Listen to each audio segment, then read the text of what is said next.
S, ರಾತ್ರಿ ಇಡೀ ಗುರುವಾರ ರಾತ್ರಿ ಇಡೀ ಸುರಿದಂತಹ ಮಳೆಗೆ ಮಂಗಳೂರು ಅಕ್ಷರಶಃ ನಲುಗಿ ಹೋಗಿದೆ. ಅದರಲ್ಲೂ ಕೂಡ ಮಂಗಳೂರಿನ ದೇರಳಕಟ್ಟೆ ಸಮೀಪದ ಕಾನಕೆರೆ ಹಾಗೂ ಮೊಂಟೆಪದವು ಕೋಡಿ ಎಂಬಲ್ಲಿ ಗುಡ್ಡ ಕುಸಿದಿದೆ. ಈ ಗುಡ್ಡ ಕುಸಿತದಲ್ಲಿ ಅತ್ತೆ ಮತ್ತು ಇಬ್ಬರು ಮಕ್ಕಳು ಅಸುನೀಗಿದ್ದಾರೆ. ರಾತ್ರಿ ಇಡೀ ನಡೆದಂತಹ ಈ ಸಾವು ಬದುಕಿನ ನಡುವಿನ ಹೋರಾಟ ಯಾರ ಕಣ್ಣಲ್ಲಾದರೂ ನೀರು ತರಿಸುವಂತಿತ್ತು. ಎಷ್ಟು ಹರಸಾಹಸ ಪಟ್ಟರೂ ಕೂಡ ಆ ಮಕ್ಕಳು ಉಳಿಲೇ ಇಲ್ಲ. ಈ ದೃಶ್ಯಗಳನ್ನು ವೀಕ್ಷಕರೇ ನಿಮ್ಮನಿಗೆ ಒಂದೊಂದಾಗಿ ಎಕ್ಸ್ಪ್ಲೇನ್ ಮಾಡ್ತಾ ಹೋಗ್ತೀನಿ.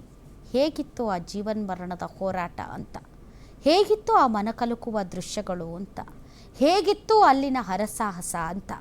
ಸೊ ಒಂದೊಂದೇ ದೃಶ್ಯಗಳು, ಒಟ್ಟು 8 ದೃಶ್ಯಗಳು. ಆ 8 ದೃಶ್ಯಗಳನ್ನು ನಿಮ್ಮ ಮುಂದೆ ಇಡ್ತೀವಿ. ಒಂದೊಂದೇ ದೃಶ್ಯವನ್ನು ಈಗ ನಿಮ್ಮ ಮುಂದೆ ಇಡ್ತೀವಿ. ಮೊದಲನೇ ದೃಶ್ಯ,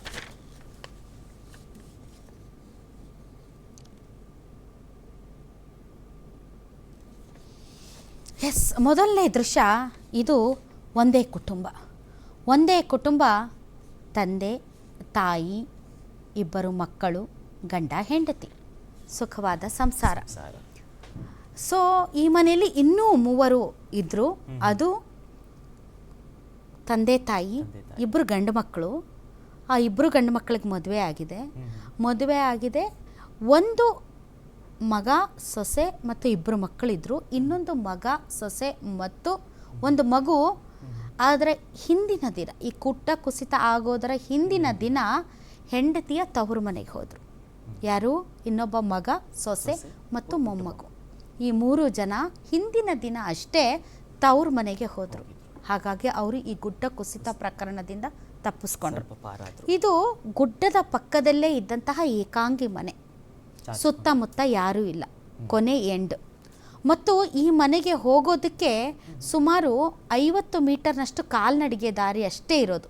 ಅದು 4 ವೀಲರ್ ಎಲ್ಲ ಹೋಗುವಷ್ಟು ದಾರಿ ಇಲ್ಲ. ಮತ್ತು ಆ ಮನೆಗೆ ಹೋಗೋದಕ್ಕೆ ಒಂದು ತೊರೆ ಇದೆ ಅಂತೆ ಪಕ್ಕದಲ್ಲೇ, ಅದು ಕಾಲು ಸಂಕ ಅಷ್ಟೆ. ಅದು ಬಿಟ್ಟರೆ ಯಾವುದೇ 4 ವೀಲರು ಹೋಗೋದಕ್ಕೆ ಜಾಗನೇ ಇಲ್ಲದೆ ಇರುವಂತಹ ಒಂದು ಹಳ್ಳಿಯಲ್ಲಿರುವಂಥ, ಸುತ್ತಲೂ ಕೃಷಿ ಜಮೀನು ಇರುವಂಥ ಒಂದು ಮನೆ. ಪಕ್ಕದಲ್ಲಿ ಇನ್ನೊಂದು ಮನೆ ಇತ್ತಂತೆ. ಆ ಮನೆಯವರು ಖಾಲಿ ಮಾಡ್ಕೊಂಡು ಹೋಗಿದ್ರಂತೆ. ರಾತ್ರಿ ಧಾರಾಕಾರವಾಗಿ ಮಳೆ ಸುರಿದಿದೆ.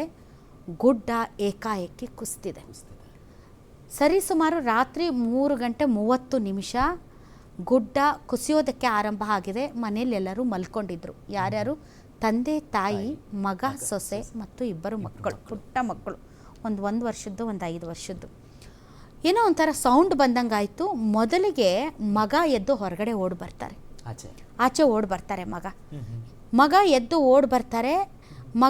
ಓಡಿ ಬರ್ತಾರೆ. ಏನಾಗ್ತಾ ಇದೆ ಅಂತ ನೋಡೋಕ್ಕೆ ಹೊರಗಡೆ ಬರ್ತಾರೆ. ಮಗ ಬಚಾವಾದರು. ಮಗನ ಹಿಂದೆ ತಂದೆಯು ಓಡಿ ಬರ್ತಾರೆ, ಅಜ್ಜ. ತಂದೆಯು ಓಡಿ ಬರ್ತಾರೆ. ಅವರು ಓಡಿ ಬರ್ತಾ ಇದ್ದ ಹಾಗೆ ಇನ್ನೇನು ಹೊರಗಡೆ ಬರಬೇಕು, ಒಂದು ಪಿಲ್ಲರ್ ಅವ್ರ ಮೇಲೆ ಬಿದ್ದುಬಿಡುತ್ತೆ, ಕಾಲ ಮೇಲೆ. ಅವರು ಅಲ್ಲೇ ಬಿದ್ದು ಬಿಡ್ತಾರೆ. ಒಳಗಡೆ ಅಜ್ಜ ಓಡಿ ಬರ್ತಾ ಇರೋದನ್ನು ಕೇಳಿಸ್ಕೊಂಡ ಅಜ್ಜಿಗೆ ಎಚ್ಚರ ಆಗುತ್ತೆ. ಎಚ್ಚರ ಆಗಿ ಆಕೆ ಏನಾಯಿತು ಅಂತ ನೋಡೋಷ್ಟರಲ್ಲೇ ಆಕೆಯ ಮೇಲೆ ಕಟ್ಟಡ ಕುಸಿಯುತ್ತೆ, ಮನೆ. ಬೆಡ್ರೂಮಲ್ಲಿ ತಾಯಿ ಮತ್ತು ಇಬ್ಬರು ಮಕ್ಕಳು ಮಲ್ಕೊಂಡಿರ್ತಾರೆ, ಚಿಕ್ಕ ಮಕ್ಕಳು. ತಾಯಿಯ ಆಸರೆಯಲ್ಲಿ ಮಲಗಿರೋದು.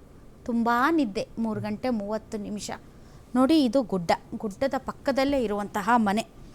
ಸೊ ಎರಡನೇ ದೃಶ್ಯಕ್ಕೆ ಹೋಗಿ.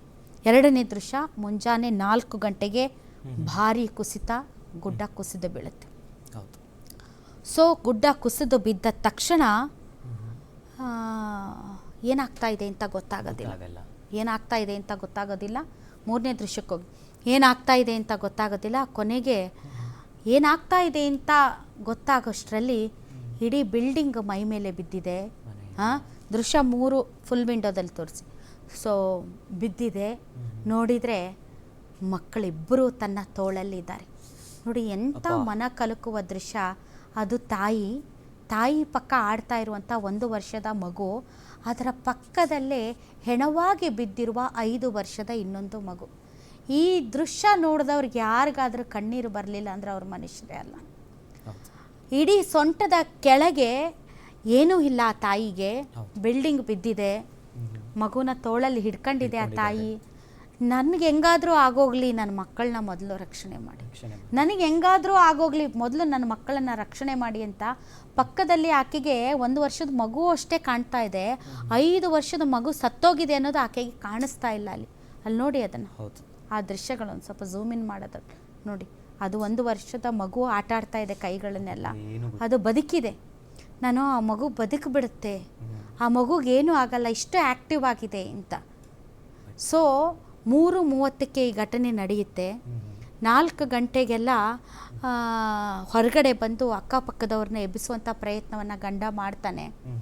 ಇದೇ ಸಂದರ್ಭದಲ್ಲಿ ಏನು ಮಾಡಬೇಕು ಅಂತ ಗೊತ್ತಾಗಲ್ಲ, ಯಾಕಂದರೆ ಸಿಕ್ಕಾಪಟ್ಟೆ ಮಳೆ. ಅಕ್ಕಪಕ್ಕ ಸ್ಥಳೀಯರೆಲ್ಲರೂ ಎಚ್ಚರ ಆಗೋಷ್ಟರಲ್ಲಿ 5:15. ಈ ಸಂದರ್ಭದಲ್ಲಿ ನಮಾಜ್ಗೆ ಅಂತ ಒಂದಿಷ್ಟು ಜನ ಹುಡುಗರು ಹೋಗ್ತಾ ಇದ್ರಂತೆ. ಆ ನಮಾಜ್ಗೆ ಹೋಗೋ ಹುಡುಗರು ನಮಾಜ್ಗೆ ಹೋಗೋದನ್ನು ಬಿಟ್ಟು ಎಲ್ಲರೂ ಇಲ್ಲಿಗೆ ಓಡಿ ಬರ್ತಾರೆ.